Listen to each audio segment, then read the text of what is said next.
Hello, I'm Kelly and welcome to my FlossTube channel, Animal Instinct. It is Saturday the 21st of June 2025 and I am not here with my regular cross-stitching update today. That should come next weekend, I think. Today I'm going to be doing something a little bit different and I'm going to be starting one of my cross-stitch kits. So this all came about when I filmed my kit parade sometime last year. I'll link to it below if you haven't seen it and are interested, but I shared all of the cross-stitch kits in my stash that I have been quietly collecting over quite a few years. And ever since then, it's been on my mind that I'd like to start some of them and I just haven't gotten around to it. So I thought, let's at least get them prepared, some of them, for a decent start, because every kit you get is slightly different in terms of what they provide, pattern, threads, fabric, anything else, and like how it's presented too. And everyone's approach is different as well.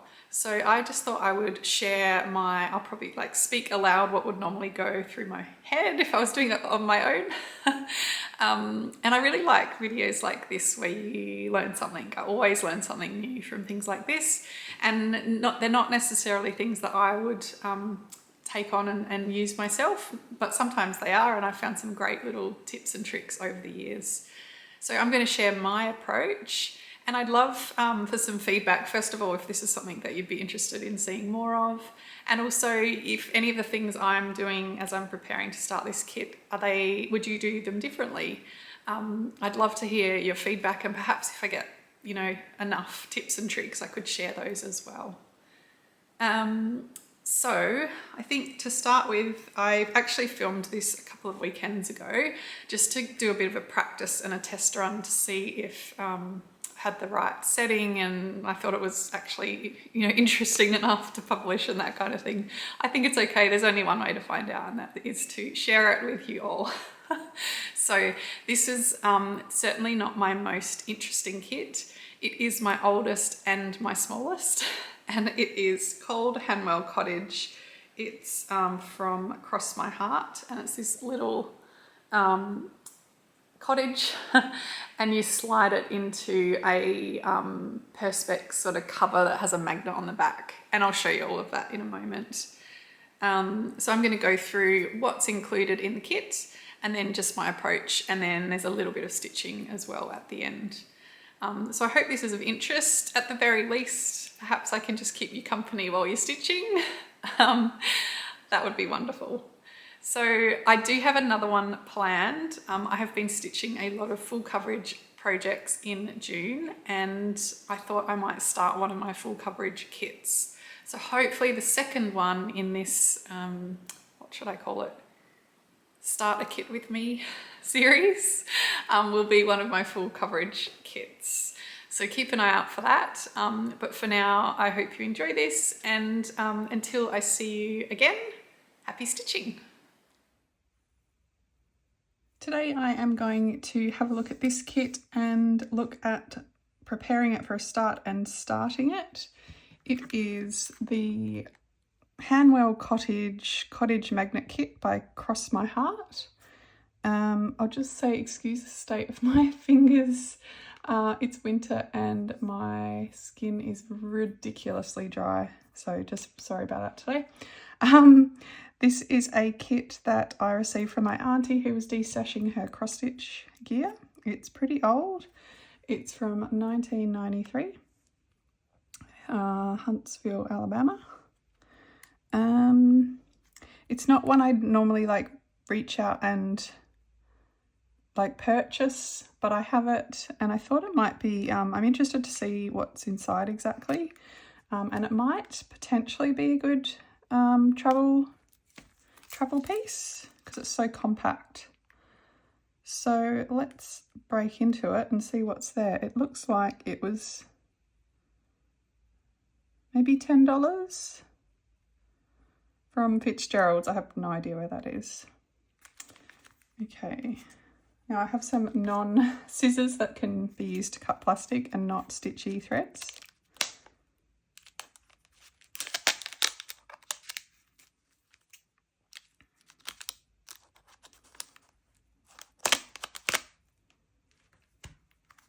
Excuse the rustling. Hopefully it's still all okay. It is, like I said, it's pretty old, 1993.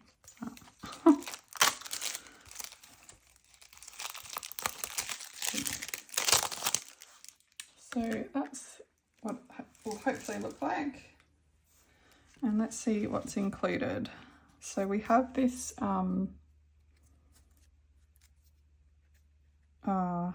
like perspex thing that I guess you slip the stitched piece into at the end with a magnet on the back. And that's some sort of adhesive backing. I suppose you stick the adhesive to the back of your stitches. I don't think there's going to be any problem sharing this pattern. Good luck to you if you want to try and stitch it. So let's have a look at the info. Find the centre. There's usually good information in these little handouts. 2 strands for cross stitch and 1 strand for back stitch. It suggests tying the floss to a labelled card, so like a thread card, floss card.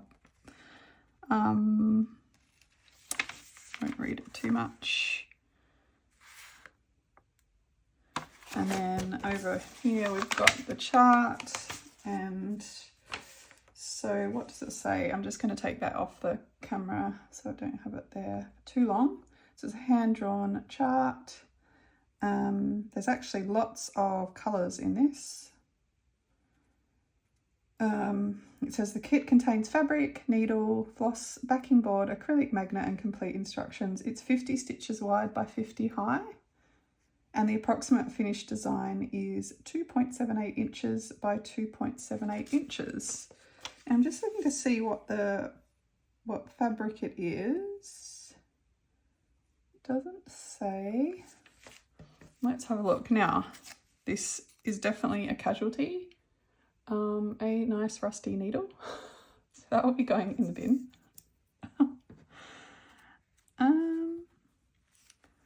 I think that's either 16 or 18 count Ada. Very small little piece. I think it's 18 count. I could count it, but I can't really be bothered right this second. So there's that one, and here is our thread. It's very flat, very old. Let's have a look. There's a few loops. So there's those ones. There's 3 actually. These ones and these ones. And it did say on the instructions, just bear with me, I've lost it again. Oh, the floss is divided into bundles to help in distinguishing colours. Look for an obvious colour, for example red, to identify each bundle. Keep the 3 bundles separated while stitching. I think what I'm going to do with this is put these onto a bit of card, like a floss, I'm blanking on the name, but a floss card, and label it. I think that's going to be the safest thing. So I'm going to go and locate one of those, and then we might go through and work out which colour is which. Okay, before I do the threads, I am going to just see what the count is just out of interest. I've got I didn't have a rigid ruler to hand, but I do have like an old school tape measure. I'm just going to measure an inch and see how many stitches there are. So it's just, I'm going to use a very high-tech pin, and we're going to start here and just count to here. 1, 2, 3, 4, 5, 6, 7, 8, 9, 10, 11, 12, 13, 14, 15, 16, 17, 18. Yeah, it's 18. 18 count Ada.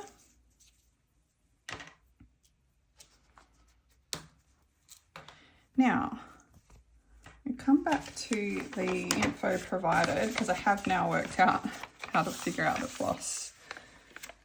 So it talks about bundles. There's 3 bundles and they're labelled A, B and C. So we should be able to identify which one's which. Like, let's find, this one has the red in it. So if we have a look through here, it's not pink, it's definitely red. Green, red. Does that make sense? Some greens. Yeah. So that is B. And then we'll just work out which is A and which is C. I think this one is heftier than this one. I think this one is going to be A, but let's double check. Chocolate. Yeah. This one doesn't have any browns. It's just greens and yellows. Which is C. So I'm just going to put them in order so I don't lose them.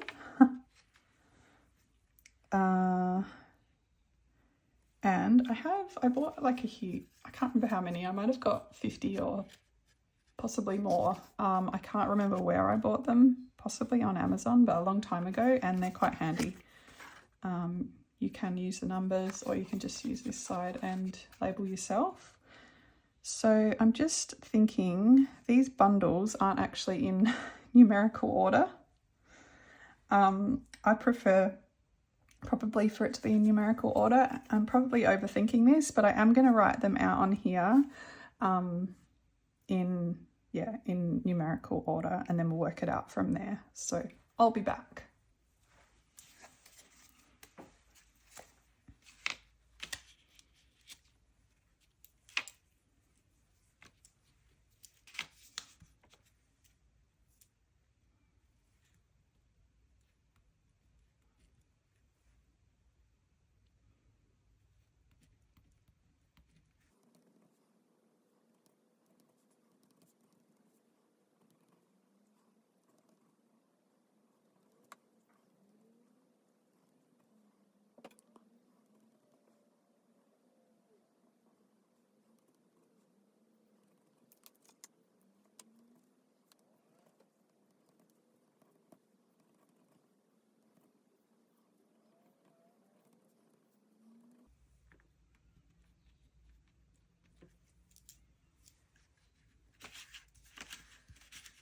Okay, so let's just double check we've got them all. Each card holds 1, 2, 3, 4, 5, 6, 14. So that's 22. 2, 4, 6, 8, 10, 12, 14, 16, 18, 20, 22. That's lucky. Okay, now we're going to go through the piles and work out what DMC number they are. So pile A, we'll have from these ones. I do have a DMC colour card thing, the one with the little samples of thread stuck in it. It's really helpful, but I didn't think to get that out, did I? Hopefully we can figure this out though by the description. Oops, to help if I'm on screen. So I'm just undoing the knot. Okay, I'm going to get the others completely out of the way. Get rid of the rusty needle. And that. Okay. So, bundle A, we start with, let's pick out the ones we know for sure. Oh, my finger's so dry. Let's go with the 3371. So that's an easy one to pick. Now, are they going to come out nicely? They've been packed this way for, what, 32 years? Oh dear, this could be a mess. Okay, didn't quite get all of them though.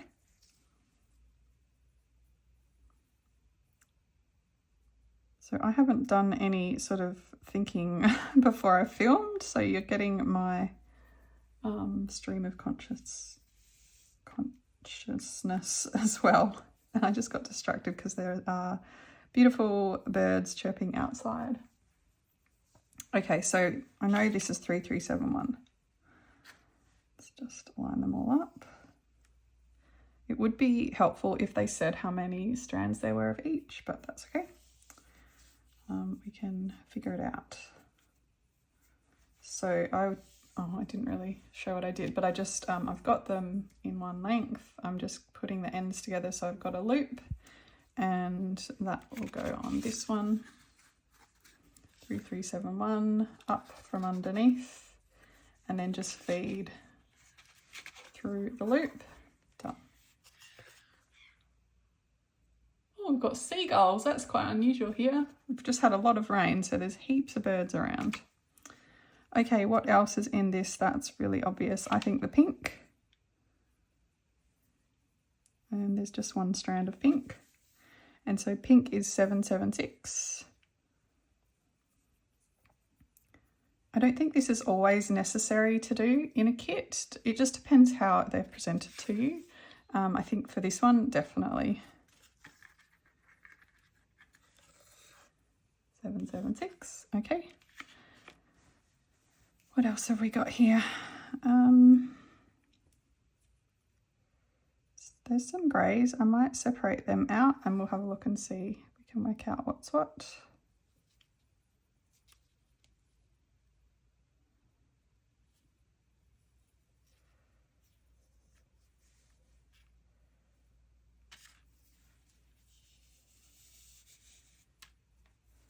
Okay, now if we have a look at the key, it says there's light grey and dark grey, and there's nothing else that could be confused with grey. There's avocado and gold. So I'm not sure how good the lighting is,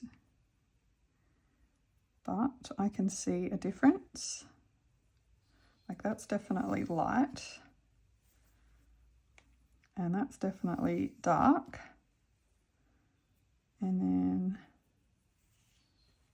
that one is light and dark and light. Great. So we've got the dark grey first. Again, I'll just line them up. Oh. My worst finger is this one, and it's like my stitching finger that grabs the needle all the time. I didn't realise how bad it was. Okay, so dark grey is 646, which is this card. 646. And then light grey is 647.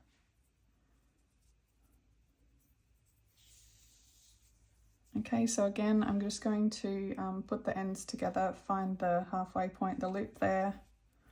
647 here. And I tend to do it from underneath. It doesn't matter which way you do it. Through the loop and grab onto the tail and pull it. Okay, what else have we got? We're getting a bit of a tangled mess here. I might pull out the greens.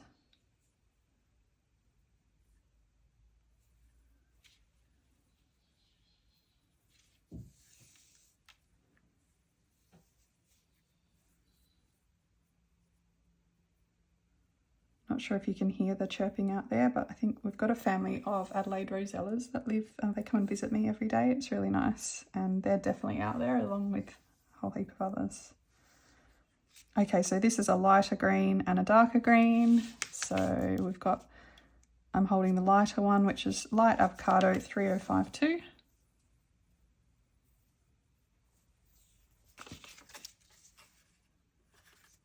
Again, loop from underneath. Put your fingers through the loop and grab onto the tail and pull it through. And then the dark, get that ready to go. I think it was 305. Dark avocado 3051.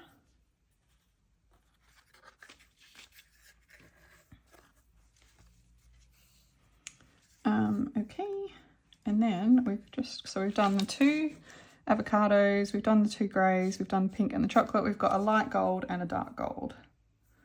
So when they break it up like that, it actually makes it really easy to figure out what's what. So, oops, let's go the dark gold. That was $4.20. You could put these onto bobbins, you could put them onto individual floss drops, you could just get a bit of cardboard yourself and hole punch some holes in there, whatever works. I've just got a pile of these little cards that come in handy, so I tend to grab them. Yeah, they're really good, and you can reuse them too. You can put a sticker over it, or I could have used a pencil and rubbed them out, but oh, there's a lot of this. So this is light gold, which is $4.22. Getting tangled. The thread feels a little bit coarse. I mean, it's not new. So $4.22.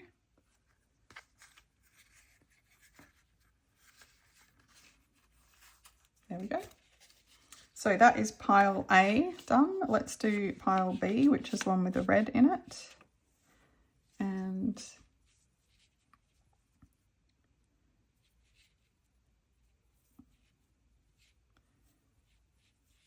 I'm hoping this thread will still be fine to use. I don't think there'll be any issues with it. I do have plenty of DMC though. If I need to, I can go pull from my stash. So again, I think we'll go with, rather than trying to go in order, we'll go with the really obvious one. So let's get that red out. And that is 817. Oh, that's really bright.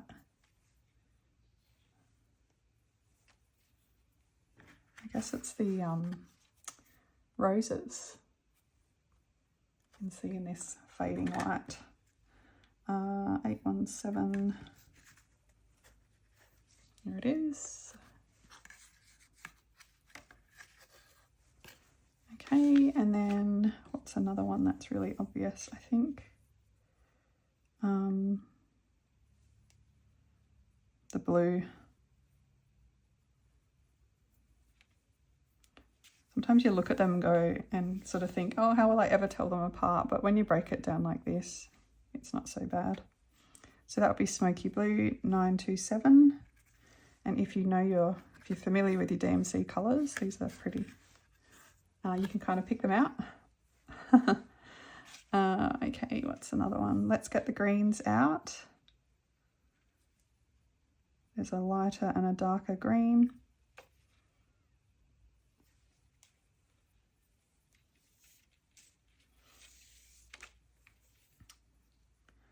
And it's like 2 strands of each. So I've got the darker one. So that is going to be dark grass green 3345.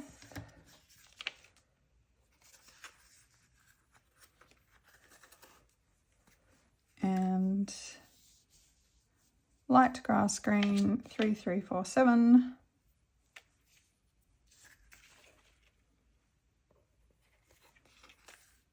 And sometimes the kits come with the floss organised pretty well and you don't need to do too much to it. I like that because you can just jump in and stitch. But I also, I love a bit of thread organisation. So, right, we've done light grass green, dark grass green, red and smoky blue. So we've got light and dark cream and light and dark brick. Okay, I think I can tell the difference. There's 2 kind of pinky reddy ones and 2 that are a bit more creamy coloured.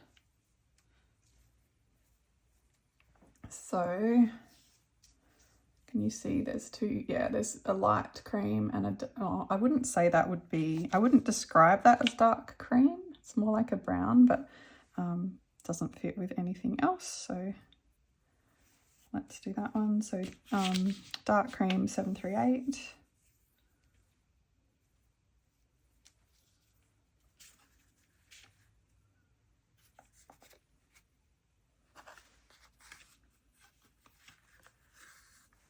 Okay, and this is definitely the lightest colour of all, so that will be light cream 712.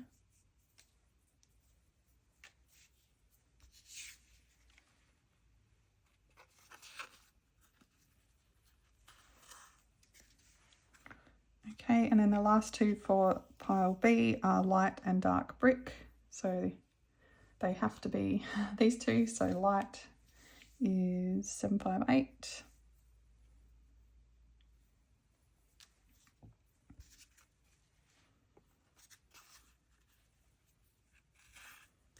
And dark is 356.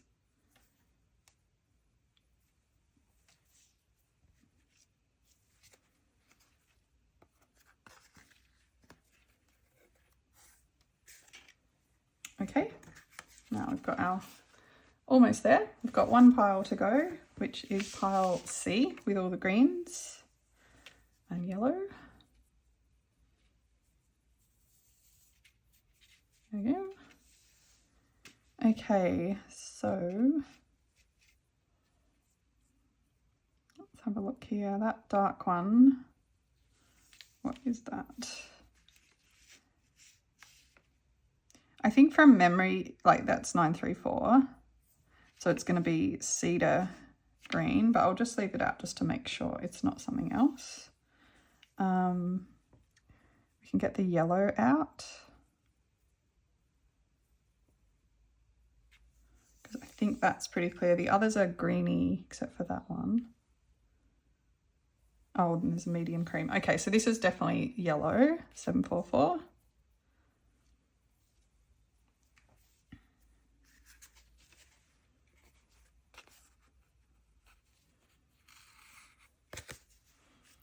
And seeing that there's a medium cream, let's get that one out. So you can see why they didn't put the medium cream in with the other creams, because that would have been very hard to figure out which was which. Medium cream is 739.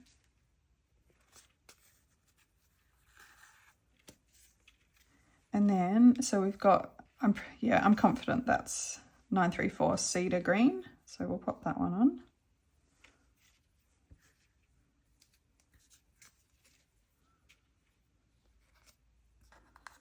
That second card, whoops, is now done. It's a bit of a mess. These have been tied up for a long time. Okay, so we've got the greens to figure out. So we have the darkest one of the three. There's 3 strands.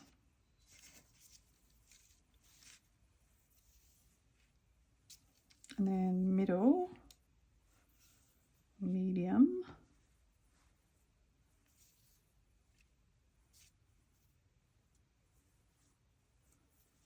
medium, oh my gosh, getting all tangled.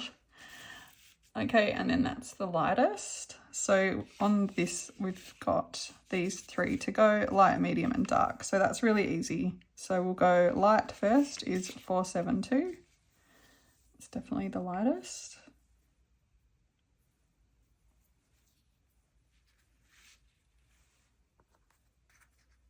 Oops. Keep forgetting to see if I'm on camera. I'm not used to doing this. And then we're medium, which is 471.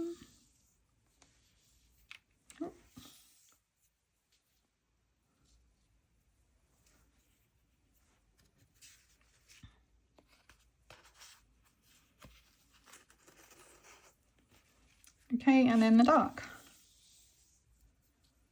So I don't think that took too long.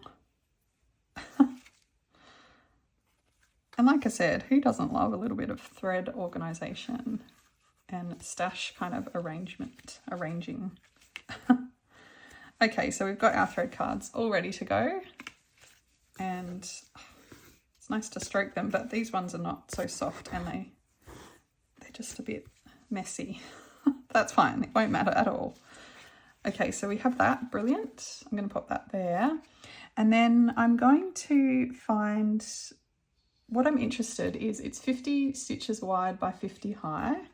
I'd just like to see how much of a border I'm going to have. So I think what we'll do is, oh, it doesn't look like it's cut completely straight, but we'll just find the middle by folding it into quarters. Let's put that there. So we'll go, it's really stiff. Just press, finger press down. If you thought your press was going to disappear, you can just pop a needle or a pin along that, just as long as it's not going to go on the other, get in the way of the other fold. So I'll just do that. So that's that way. So now we'll do it this way.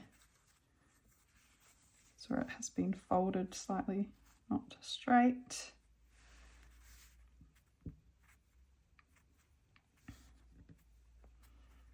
Okay.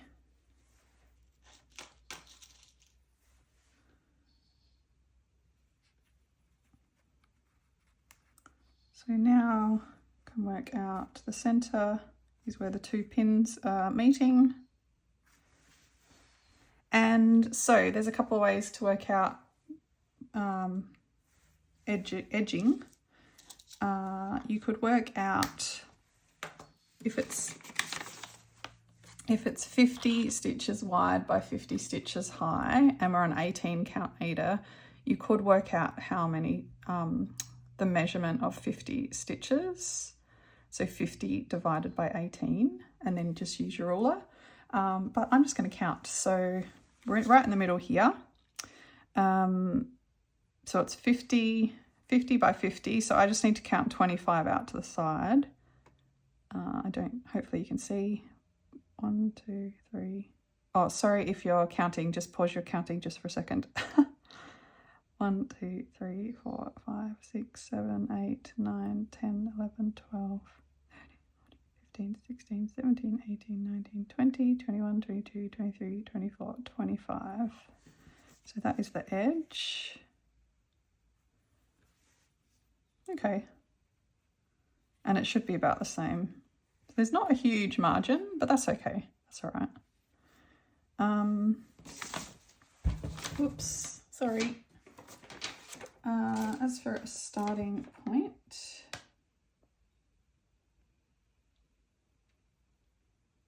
I guess I'll start in the middle. And that's the other thing actually that I could have done, and I may come back and do that, is actually draw the symbols on here as well. Sometimes that will make it a bit quicker because you don't need to refer to the key to work out which thread you need. You just look through your cards and find the symbol that you need. I'm not going to worry about that just now, but I have just realised I need to go and find a needle because this one absolutely cannot be used. Okay, as well as a needle, I got some other essential tools of the trade. I have my needle and a needle minder, which I don't really need for this one because the piece is so small, but I can always just stick the needle on it if I want to. Very cute little hair. And scissors. Now, for this one, I don't need to worry about, first of all, putting into a frame or a hoop or anything like that. I think I can stitch this one in hand. I think I'd struggle to get it into anything, and I don't have anything small enough. And I also don't need to worry about orientating the fabric the right way. So where pieces are not square, do need to be really careful with that. I'm sure I'll come across pieces like that in other kits that I'm going to start. And we'll be really careful about making sure we've got it going the right way. So I have chosen a thread to start with. I actually don't love starting things in the middle, but I don't really feel like counting up to the edge. So I'm going to start in the middle, and I'm going to start with these darker, I don't know what they are, they're stone or bricks or something. It's like it's really, there's a Reggie hair on there, sorry. It's an interesting model stitch. I reckon it's been squished into this thing. So we'll see if mine goes the same way. I'm sure it will. But this kind of yellowy colour here, just under the roof, that's where I'm aiming to start. And that is 738, 738. So I will just grab my needle. And the useful thing about these, as well as when I've finished with some thread, I'll just feed the rest back into the same hole and use it for something else if it'll fit. But I'm just gonna, in case you haven't seen this before, I'm going to pop my needle through one strand in the loop and pull it out. And then this is a mess, but it just comes out really nicely. Just stroke it. With these ones, we are doing 2 strands of threads. Now I only pulled out one because I will do a loop start. So I'm going to get the 2 ends of the threads together, and I have noticed they're quite fluffy. So if I have trouble threading the needle, I might snip that to make it easier for me. But I've got the 2 ends there, tail up here, grab my needle. Now what I tend to do is, I've got the 2 tails there, I just put them over my needle and sort of pull down so they're nice and tight. And then I squish them between my thumb and my forefinger, the driest part of my whole hands. Maybe this is why. And I'm just squishing down, pull the needle out, and I keep that squished. So you can just see that there, but I want it kind of squished so that hopefully I can just feed the cotton through the eye of the needle. Now I think, have we got it? I knew that would happen first time on camera. Sometimes it doesn't work. Sometimes it's because one direction of the needle eye is smoother than the other, or sometimes, I don't know, it just doesn't work. That looks better.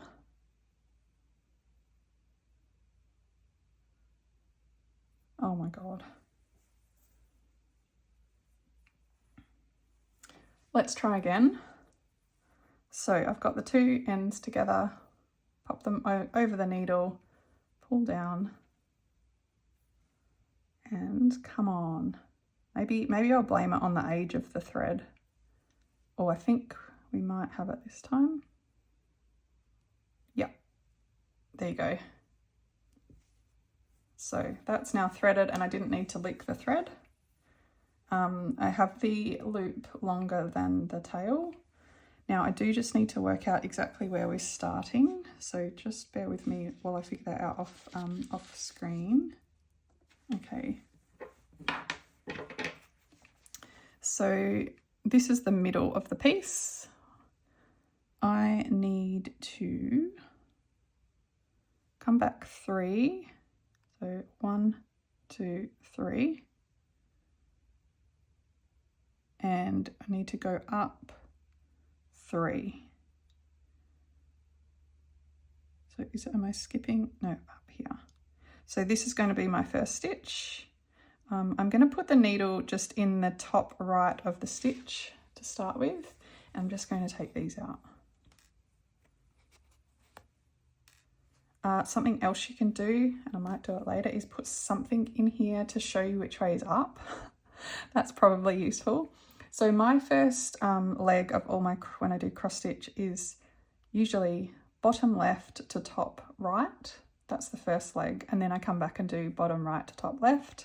So for a loop start, I actually go down through the top right, pull it through, so there's just the tail. Then I bring the needle up through the bottom left, like I would normally start my stitch.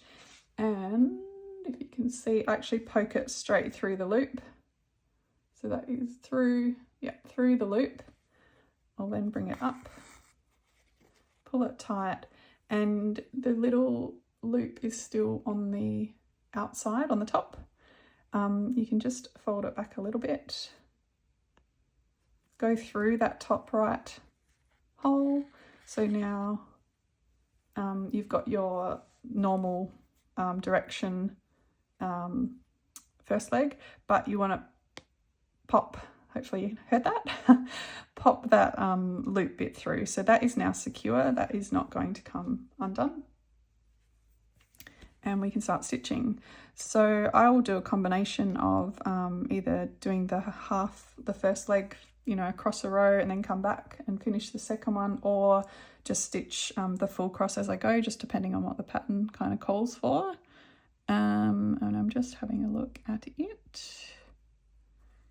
And we're going to go, now this is, well, first of all, I'm not in my normal stitching spot and the light actually isn't great, but this is one way to do it. I'm also practicing using the sewing method or stitching in hand, which is different again. But at the moment I'm doing, I think people call it is it the stabbing method, where you just go all the way down and all the way up. And you can sort of see the way I'm holding it, I'm just trying to keep it taut between my thumb and index finger, and again on the back as well. So just trying to keep it taut just to help with tension. And look at that, that's from holding the needle before. It's terrible. So we need to do 7. If you're doing the sewing method, and I can't really do it, I can't really do it going in this direction, but you would go down, you'd go down and then up in the same motion like that. And I finding it easier to do that if I'm working right to left, which is very different to how I normally work. So it was 7.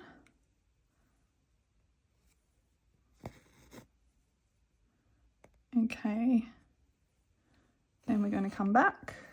Now it's tangling a little bit, so just what I'm doing is letting it dangle and unravel.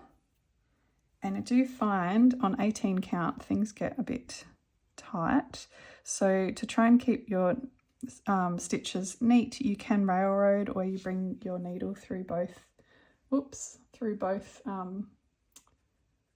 strands, and then you pull it through, and that can help keep that top leg nice and tidy like that. You don't have to do that. I don't do that all the time. And do 2 more. And it's hard to know how economical to be with the thread in this piece. So you just don't really know, if it's going to last. Now, one way I do try and save thread, just be as economical as I can, I do need to just come down and put 3 stitches in here.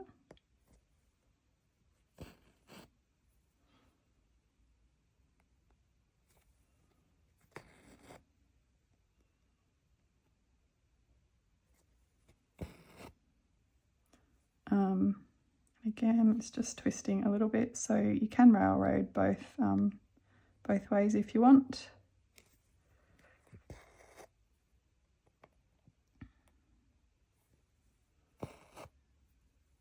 So you'll see I've done those 3, and I actually haven't wasted any thread in the process. So I just look at the pattern and just work out my path, I guess. Now I'm just looking at the pattern today. I might photocopy it, I'm not sure, I might be okay with this one. Might be an idea to photocopy it, and then I can mark off what I've done. And it gets a little bit tight, and the fabric is so stiff, but I want to come up. Oh my gosh, and the lighting's bad. This is just not ideal. There we go.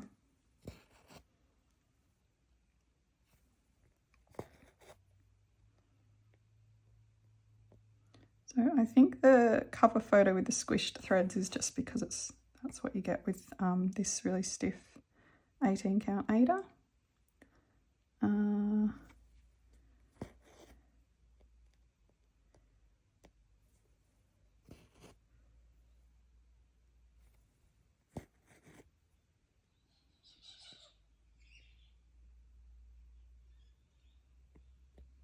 can hear that nice soundtrack outside.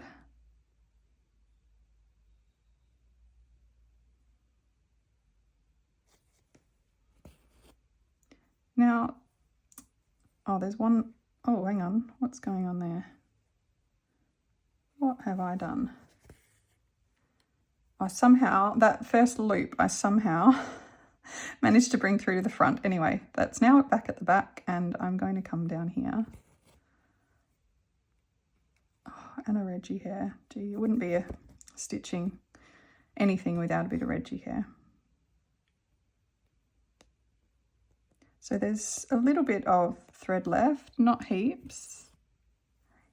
I think I can actually go and do the next little bit. So it'll be mean carrying over 3 squares, but that's not long, that's not far. So some people might secure it there. It's not my neatest stitching, but that's all right. But I am going to just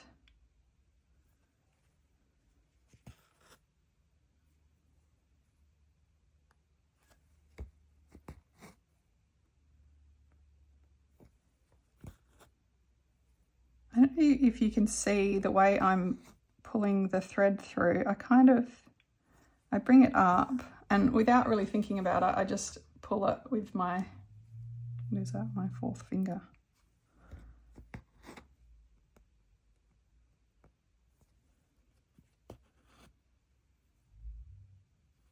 And sometimes I'll just put my thumb through like that to try and keep the threads nice and flat. And that's another way to kind of railroad them, and you get nice tidy stitches.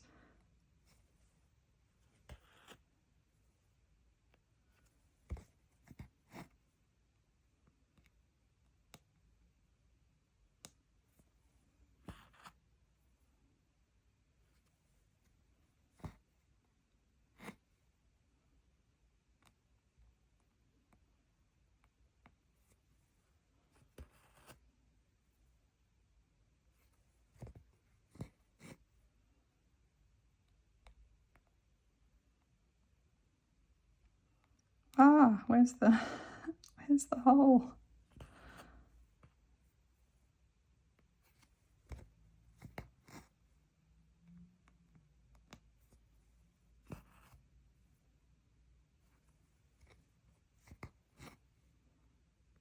I just realised I've had the pattern showing the whole time, but I think it's okay. It's, yeah, good luck to you if you can stitch this from that. I am sure you wouldn't be able to purchase this pattern anymore. But yes, oops.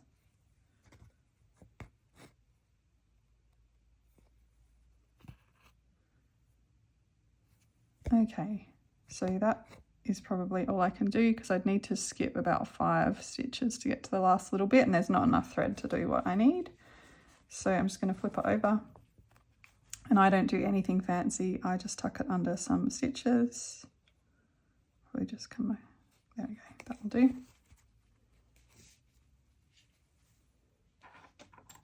And